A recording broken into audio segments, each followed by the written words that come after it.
Good evening, my friends. It's Indiana Holmes here for story time. Apologies, I was not able to record and post any chapters last Friday. I got really busy and I just couldn't get to it. But it's Monday and I'm back with a little bit of a cold, so my voice is a little bit off tonight, but we'll see how we do. We continue with our story by Agatha Christie, The Seven Dials Mystery.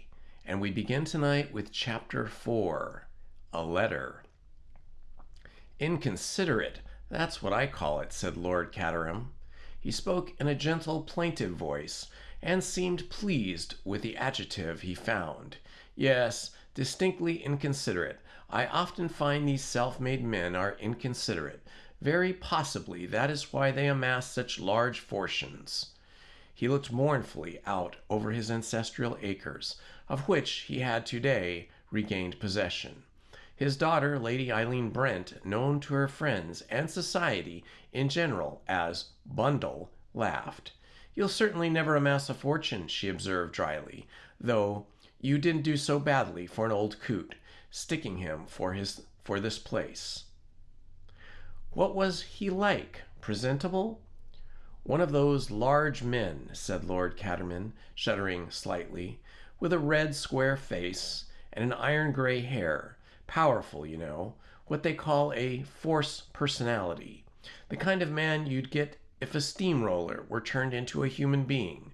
"Rather tiring?" suggested Bundle sympathetically. "Frightfully tiring. Full of all the most depressing virtues, like sobriety and punctuality. I don't know which are worst, powerful personalities or earnest politicians. I do so prefer the cheerful inefficient. A cheerful inefficient wouldn't have been able to pay you the price you asked for this old mausoleum," Bundle reminded him. Lord Caterham winced. "I wish you wouldn't use that word, Bundle. We were just getting away from the subject." "I don't see why you're so frightfully sensitive about it," said Bundle. "After all, people must die somewhere. They needn't die in my house," said Lord Caterham. "I don't see why not. Lots of people have. Masses of stuffy old great-grandfathers and grandmothers." "That's different," said Lord Caterham. "Naturally, I expect Brents to die here. They don't count. But I do object to strangers, and I especially object to inquests. The thing will become a habit soon. This is the second. You remember all that fuss we had 4 years ago, for which, by the way, I hold George Lomax entirely to blame. Now you're blaming poor old steamroller Coote. I'm sure he was quite as annoyed about it as anyone." "Very inconsiderate," said Lord Caterham, obstinately. "People who are likely to do that sort of thing oughtn't to be asked to stay. And you may say what you like, Bundle. I don't like inquests. I never have, and I never shall." "Well, this wasn't the same sort of thing as the last one," said Bundle soothingly. "I mean, it wasn't a murder. It might have been from the fuss that thick head of an inspector made. He's never got over that business of 4 years ago. He thinks every death that takes place here must necessarily be a case of foul play, fraught with grave political significance. You no idea the fuss he made. I've been hearing about it from Treadwell. Tested every imaginable for fingerprints, and of course they only found the dead man's own. The clearest case imaginable, though whether it was suicide or an accident is another matter." "I met Jerry Wade once," said Bundle. "He was a friend of Bill's. You'd have liked him, Father. I never saw anyone more cheerfully inefficient than he was." "I don't like anyone who comes and dies in my house on purpose to annoy me," said Lord Caterham obstinately. "But certainly can't imagine anyone murdering him," continued Bundle. "The idea is absurd." "Of course it is," said Lord Caterham. "Or would be to anyone but an ass like Inspector Raglan." "I dare say looking for fingerprints made him feel important," said Bundle soothingly.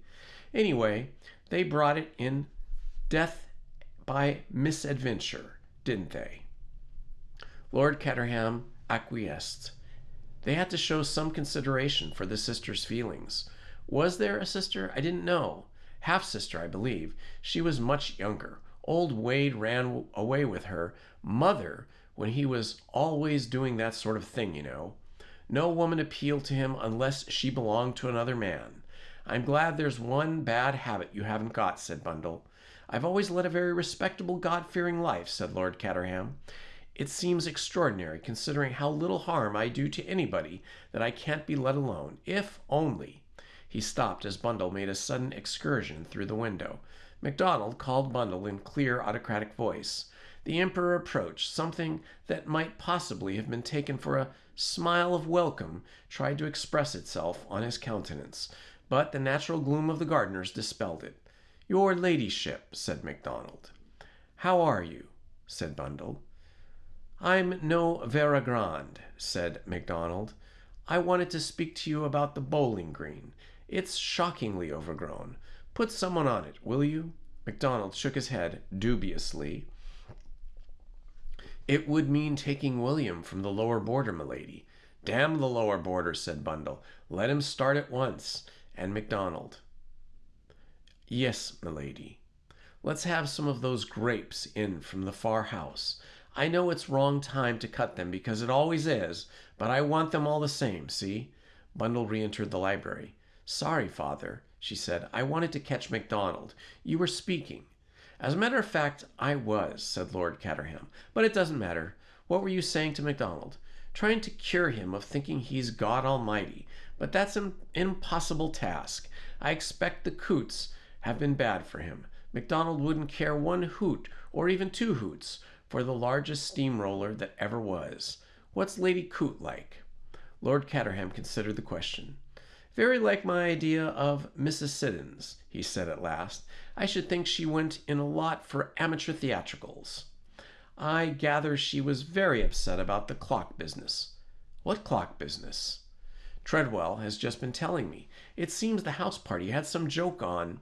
They brought a lot of alarm clocks and hid them about this young Wade's room.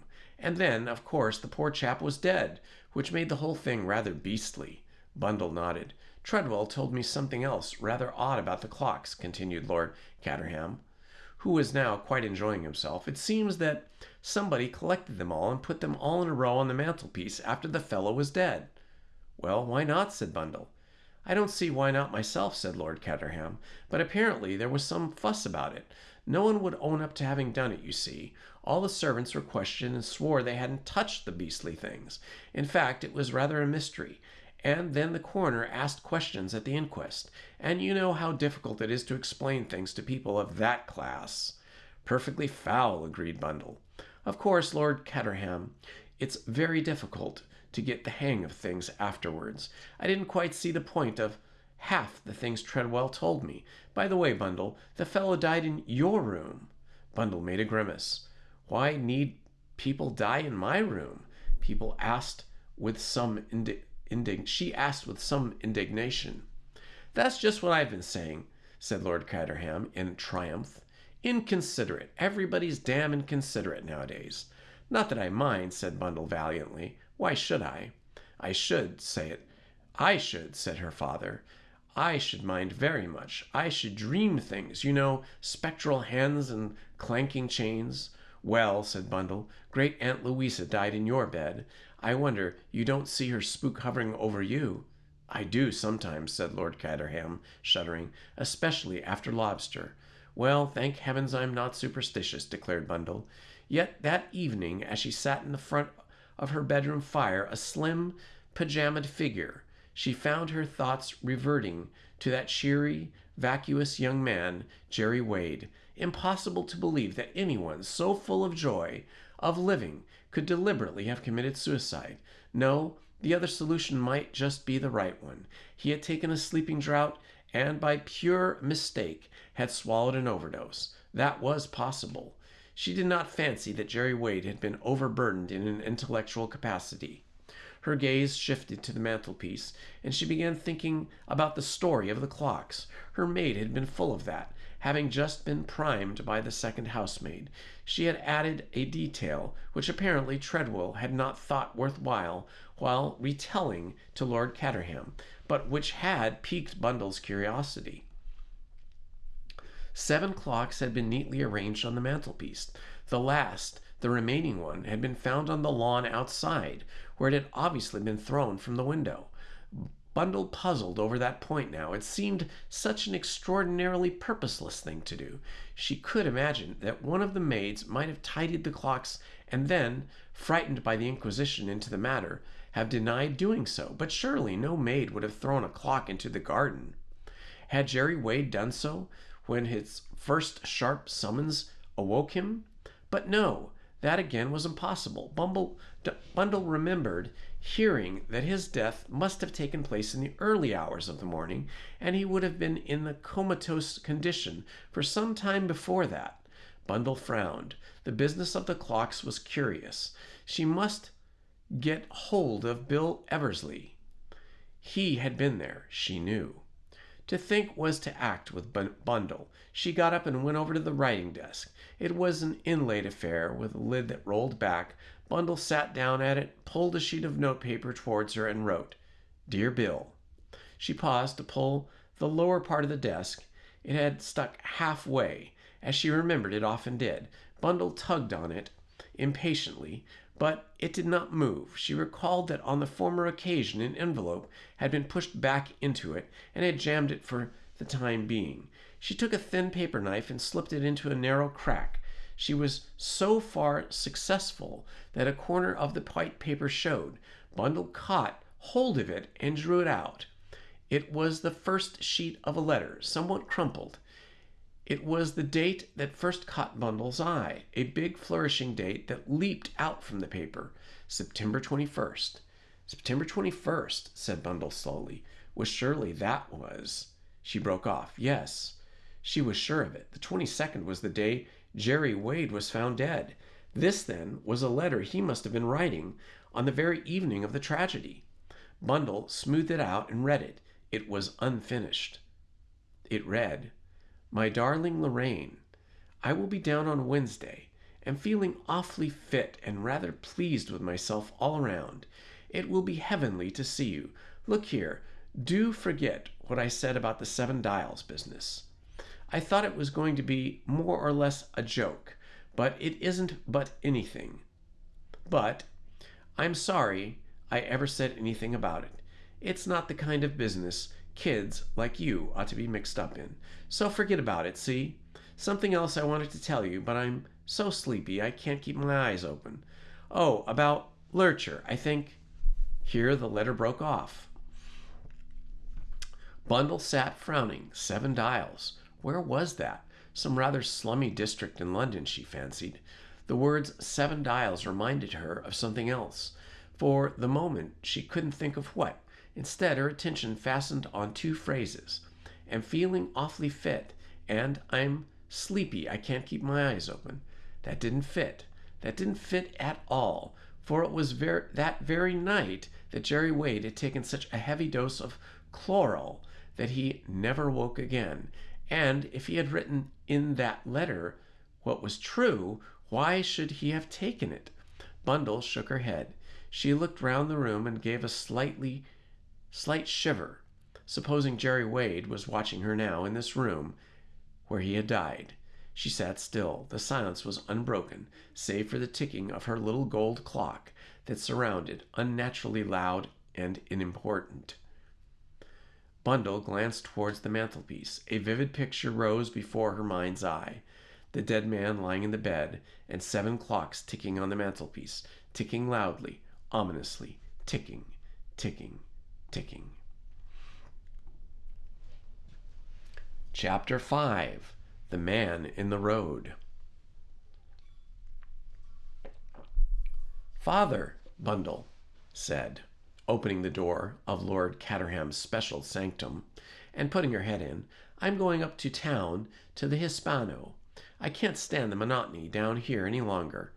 "We only got home yesterday," complained Lord Caterham. "I know. It seems like 100 years. I'd forgotten how dull the country could be." "I don't agree with you," said Lord Caterham. "It's peaceful. That's what it is, peaceful. And extremely comfortable. I appreciate getting back to Treadwell more than I can tell you." That man studies my comfort in the most marvelous manner. Somebody came round only this morning to know if they could hold a tally for Girl Guides here." "A rally?" interrupted Bundle. "Rally or tally, it's the same thing. Some silly word meaning nothing whatever. But it would have put me in a very awkward position, having to refuse in fact. I probably shouldn't have refused, but Treadwell got it out of me. I've forgotten what he said, something damned ingenious which couldn't hurt anybody's feelings and which knocked the idea on the head absolutely." "Being comfortable isn't enough for me," said Bundle. "I want excitement." Lord Caterham shuddered. "Didn't we have enough excitement 4 years ago?" he demanded plaintively. "I'm about ready for some more," said Bundle. "Not that I expect I shall find any in town, but at any rate I shan't dislocate my jaw with yawning." "In my experience," said Lord Caterham, "people who go about looking for trouble usually find it." He yawned. "All the same," he added, "I wouldn't mind running up to town myself." "Well, come on," said Bundle, "but be quick, because I'm in a hurry." Lord Caterham, who had begun to rise from his chair, paused. "Did you say you were in a hurry?" he asked suspiciously. "In a devil of a hurry," said Bundle. "That settles it," said Lord Caterham. "I'm not coming. To be driven by you to Hispano when you're in a hurry. No, it's not fair on an elderly man. I shall stay here." "Please yourself," said Bundle, and withdrew. Treadwell took her place. "The vicar, my lord, is most anxious to see you. Some unfortunate controversy having arisen about the status of the boys' brigade." Lord Caterham groaned. "I rather fancied, my lord, that I had heard you mention at breakfast that you were strolling down to the village this morning to converse with the vicar on the subject." "Did you tell him so?" asked Lord Caterham eagerly. "I did, my lord. He departed, if I may so, hot foot. I hope I did right by my lord." "Of course you did, Treadwell. You are always right. You couldn't go wrong if you tried." Treadwell smiled benignly and withdrew. Bundle, meanwhile, was sounding the klaxon impatiently before the lodge gates, while a small child came hastening out with all speed from the lodge, admonishment from her mother following her. "Make haste, Katy."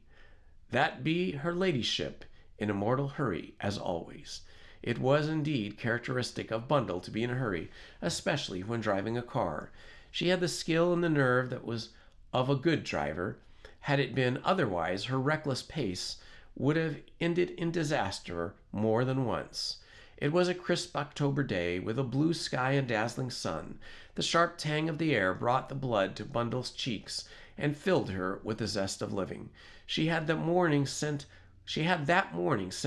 Gerald Wade unfinished letter to Lorraine Wade at Dean Priory, enclosing a few explanatory lines. The curious impression it made upon her was somewhat dimmed in the daylight. Yet it struck her as needing explanation. She intended to get hold of Bill Eversley sometime and extract from him fuller details of the house party, which had ended so tragically. In the meantime, it was a lovely morning, and she felt particularly well, and the Hispano was running like a dream. Bundle pressed her foot down on the accelerator, and the Hispano responded at will. Mile after mile vanished, traffic stops were few and far between, and Bundle had a clear stretch of road in front of her. And then, without any warning whatever, a man reeled out of the hedge and onto the road right in front of the car. To stop in time was out of the question. With all her might, Bundle wrenched at the steering wheel and swerved out to the right. The car was nearly in a ditch. Nearly, but not quite. It was a dangerous maneuver, but it succeeded. Bundle was almost certain that she had missed the man. She looked back and felt sickening sensation in the middle of her anatomy. The car had not passed over the man, but nevertheless it may have struck him in passing. He was lying face down in the road, and he lay ominously still. Bundle jumped out and ran back. She had never run over anything more important than a stray hen. The fact that the accident was hardly her fault did not weigh on her at the moment. The man had seemed drunk, but drunk or not, she had killed him. She was quite sure she had killed him. Her heart was beating sickeningly, in a great pounding thumps, sounding right up to her ears. She knelt down by the prone figure and turned to him very gingerly. He neither groaned nor moaned. He was young, she saw. Rather a pleasant-faced young man, but well-dressed and wearing a small toothbrush mustache.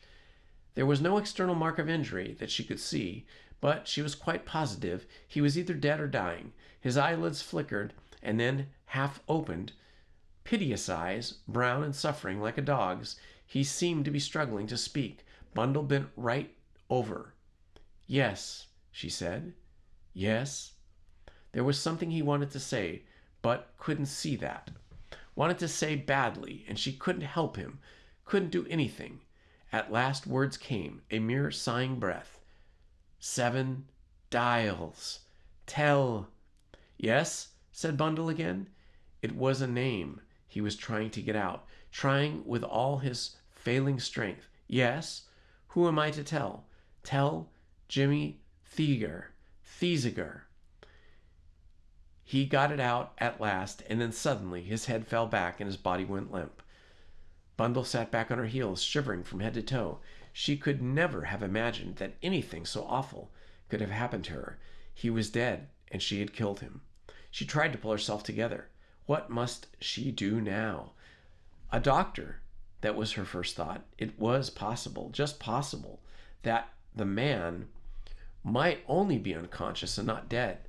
Her instinct cried out against the possibility, but she forced herself to act upon it. Somehow or other, she must get him into the car and take him to the nearest doctor. It was a deserted stretch of country road, and there was no one to help her. Bundle, for all her slimness, was strong. She had muscles of a whipcord. She brought the Hispano as close as possible, and then, exerting all her strength, she dragged and pulled the inanimate figure into it. It was a horrid business, and one that made her set her teeth, but at last she managed it. Then she jumped into the driver's seat and started off. A couple of miles brought her into a small town. On the inquiry, she was quickly directed to the doctor's house. Dr. Castle, a kindly middle-aged man who started to come into his surgery and find a girl there who was evidently on the verge of collapse. Bundle spoke abruptly. I think I've killed a man. I think I ran over him. I brought him along in the car. He's outside. I was driving too fast, I suppose. I always have driven too fast." The doctor cast a practiced glance over her. He stepped over to the shelf and poured something into a glass. He brought it over to her. "Drink this down," he said, "and you'll feel better. You've had a shock."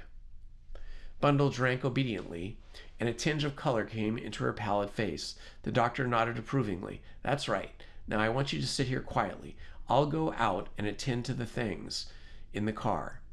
After I've made sure there's nothing to be done for the poor fellow, I'll come back and we'll talk about it."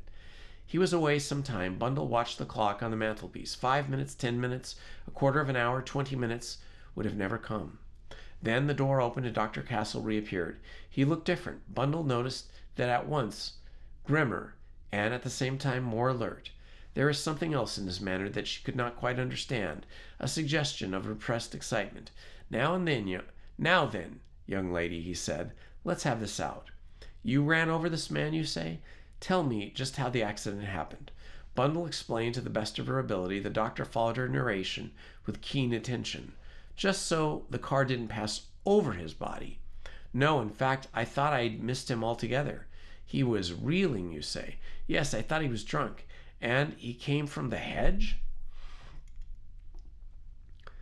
"There was a gate just there, I think. He must have come through the gate." The doctor nodded. Then he leaned back in his chair and removed his pince nez. "I've no doubt at all," he said, "that you're a very reckless driver, and that you'll probably run over some poor fellow and do him in one of these days. But you haven't done it this time. But the car never touched him. The car never touched this man at all. This man was shot."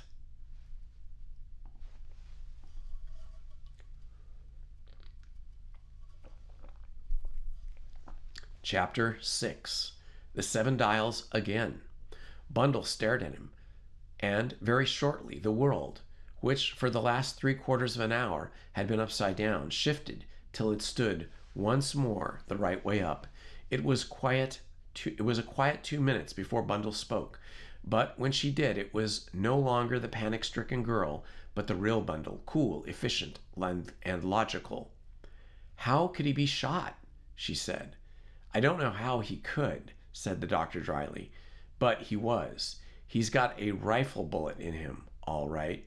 He bled internally. That's why you didn't notice anything." Bundle nodded. "The question is," the doctor continued, "who shot him? You saw nobody about?" Bundle shook her head. "It's odd," said the doctor. "If it was an accident, you'd expect the fellow who did it would come running to the rescue, unless, just possibly, he didn't know what he'd done."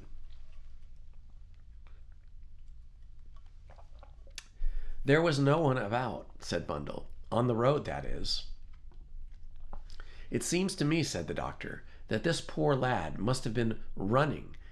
The bullet got him just as he passed through the gate, and he came reeling onto the road in consequence. You didn't hear a shot?" Bundle shook her head. "But I probably shouldn't anyway," she said, "with the noise of the car. Just so, he didn't say anything before he died? He muttered a few words. Nothing to throw light on the tragedy?" "No, he wanted something. I don't know what. Told to a friend of his. Oh, yes, he mentioned 7 Dials."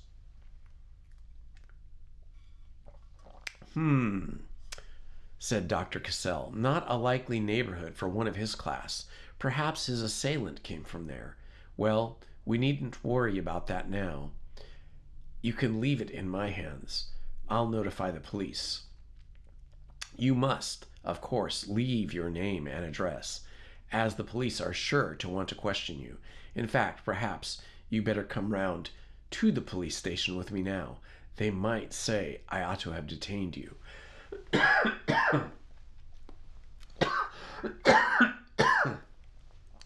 Excuse me.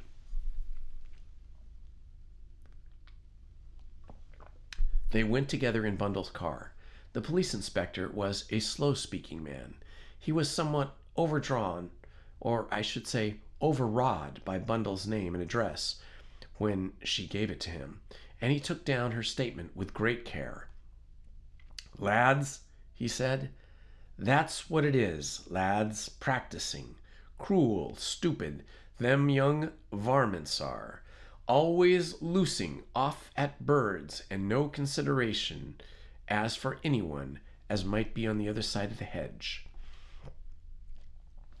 The doctor thought it a most unlikely solution, but he realized that the case would soon be in Albert hands, and it did not seem worthwhile to make objections.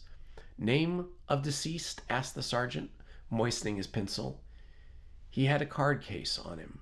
He appeared to have been a Mr. Ronald Devereux, with an address of, or should I say, in the Albany. No, the Albany. Bundle frowned. The name Ronald Devereux awoke some chord of remembrance. She was sure she had heard it before. It was not until she was halfway back to Chimneys in the car that it came to her. Of course, Ronnie Devereux, Bill's friend in the Foreign Office. He and Bill, and yes, Gerald Wade. As this last realization came to her, Bundle nearly went into the hedge. First Gerald Wade, then Ronnie Devereux. Jerry Wade's death might have been natural, the result of carelessness, but Ronnie Devereux's surely bore a more sinister interpretation. And then Bundle remembered something else. 7 Dials. When the dying man had said it, it had seemed vaguely familiar. Now she knew why. Gerald Wade had mentioned 7 Dials in the last letter of his he had written to his sister on the night before his death. And that again connected up with something else that escaped her. Thinking all these things over, Bundle had slowed down to a sober pace that nobody would have recognized her in. She drove the car round to the garage and went in search of her father. Lord Caterham was happy reading a catalogue of a forthcoming sale of rare editions, and was immeasurably astonished to see Bundle. "Even you," he said, can't have been to London and back in this time. I haven't been to London, said Bundle. I ran over a man. What? Only I didn't really. He was shot. How could he have been? I don't know how he could have been, but he was. But why did you shoot him? I didn't shoot him. You shouldn't shoot people, said Lord Caterham in a tone of mild remonstrance. You shouldn't really. I dare say some of them richly deserve it, but all the same it would lead to trouble. I tell you I didn't shoot him. Well, who did? Nobody knows, said Bundle. Nonsense, said Lord Caterham. A man can't be shot and run over without anyone having done it. He wasn't run over, said Bundle. I thought you said he was. I said I thought I had. A tire burst, I suppose, said Lord Caterham. That does sound like a shot. It says so in detective stories. You really are perfectly impossible, Father. You don't seem to have the brains of a rabbit. Not at all, said Lord Caterham. You come in with a wildly impossible tale about men being run over and shot and I don't know what, and then you expect me to know and go all about it like it was magic. Bundle sighed wearily. Just attend, she said. I'll tell you all about it in words of one syllable. There, she said, when she had concluded. Now have you got it? Of course, I understand it perfectly now. I can make allowances for your being a little upset, my dear. I was not far wrong when I remarked to you before starting out that people looking for trouble usually found it. I am thankful, finished Lord Caterham with a slight shiver, that I stayed quietly here. He picked up the catalogue again. Father, where is Seven Dials? In the East End somewhere, I fancy. I have frequently observed buses going there. Or do I mean Seven Sisters? I've never been there myself. I am thankful to say, just as well, because I don't fancy it is the sort of spot I should like. And yet, curiously enough, I seem to have heard of it in some connection just lately. You don't know a Jimmy Thesiger, do you? Lord Caterham was now engrossed in his catalogue once more. He had made an effort to be intelligent on the subject of Seven Dials. This time he made a hardly any effort at all. Thesiger, he murmured vaguely. Thesiger. One of the Yorkshire Thesigers. That's what I'm asking you. Do attend, Father. This is important. Lord Caterham made a desperate effort to look intelligent without really having to give his mind to the matter. There are some Yorkshire Thesigers, he said earnestly, and unless I am mistaken, some Devonshire Thesigers also. Your great-aunt Selina married a Thesiger. What good is that to me? Cried Bundle. Lord Caterham chuckled. It was very little good to her, if I remember rightly. You're impossible, said Bundle, rising. I shall have to get hold of Bill. Do, dear, said her father absently, as he turned the page. Certainly, by all means, quite so. Bundle rose to her feet, and with an impatient sigh, I wish I could remember what that letter said, she murmured more to herself than aloud. I didn't read it very carefully. Something about a joke. That the Seven Dials business wasn't a joke. Lord Caterham emerged suddenly from his catalogue. 7 Dials, he said. Of course, I've got it now. Got what? I know why it sounded so familiar. George Lomax has been over. Treadwell failed for once and let him in. He was on his way up to town. It seems he was having some political party at the Abbey next week, and he got a warning letter. What do you mean, a warning letter? Well, I don't really know. He didn't go into details. I gather it said, beware and some trouble is at hand, and all those sorts of things. But anyway, it was written from 7 Dials. I distinctly remember his saying so. He was going up to town to consult Scotland Yard about it. You know, George. Bundle nodded. She was well acquainted with that public-spirited cabinet minister, George Lomax, His Majesty's permanent Under-Secretary of State for Foreign Affairs, who was shunned by many because of his inveterate habit of quoting from his public speeches in private, in allusion to his bulging eyebrows and bulging eyeballs. He was known to many, Bill Eversley among others, as Cotters. Tell me, she said, was Cotters interested in, at all, the Gerald Wade's death? No, not that I ever heard. He may have been, of course. Bundle said nothing for some minutes. She was busily engaged in trying to remember the exact wording of the letter she had sent to Lorraine Wade, and at the same time she was trying to picture the girl to whom she had been writing. What sort of girl was this to whom, apparently, Gerald Wade was so devoted? The more she thought over it, the more it seemed to her that it was an unusual letter for a brother to write. Did you say the Wade girl was Jerry's half-sister? She asked suddenly. Well, of course, strictly speaking. I suppose she wasn't, his sister at all. But her name's Wade. Not really. She wasn't old Wade's child. As I was saying, he ran away with his second wife, who was married to a perfect blackguard. I suppose the courts gave the rascally husband the custody of the child, but he certainly didn't avail himself of the privilege. Old Wade got very fond of the child and insisted that she should be called by his name.